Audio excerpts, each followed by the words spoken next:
Let me walk you through a quick moment that really captures what it means to think like an operational excellence professional.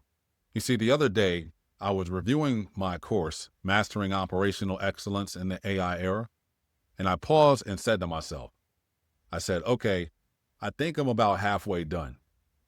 And that's when I paused and thought, all right, that's simple enough, right? But here's the twist. What does halfway done actually mean? You see, people tend to respond to a statement like that in three different ways, right? You have what I call the recorder, someone who's hesitant, and then you've got the investigator. So let's step through each one of those different personas. You've got the recorder, and this is the person who actually hears halfway, and they take it for face value. They go ahead and write it down as 50%. Don't ask any questions. Maybe they assume it's based on time, maybe on milestones, but they don't ask. They just move on.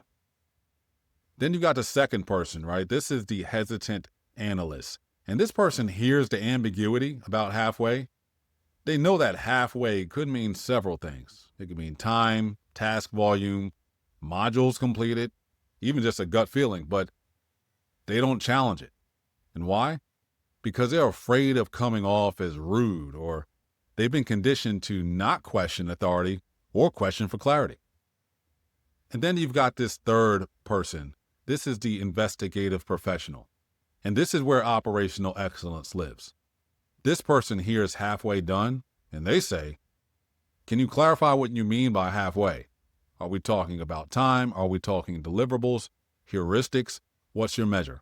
They challenge, but respectfully. They don't do it to nitpick. They do it actually just to get clarity, because clarity is the first step to effective execution. Let me make this real. If you don't clarify what halfway means, you might schedule based on faulty assumptions. You might allocate the wrong resources. You might report progress that's way off base.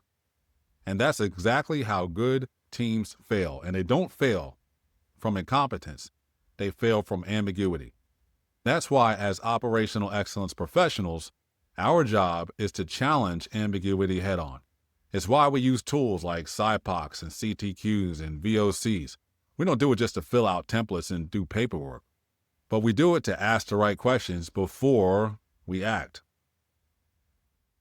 So the next time someone says that they're halfway done, be the professional that asks, what exactly do you mean by halfway? Because how you think determines what gets done right. And that's what makes you a true operational excellence leader.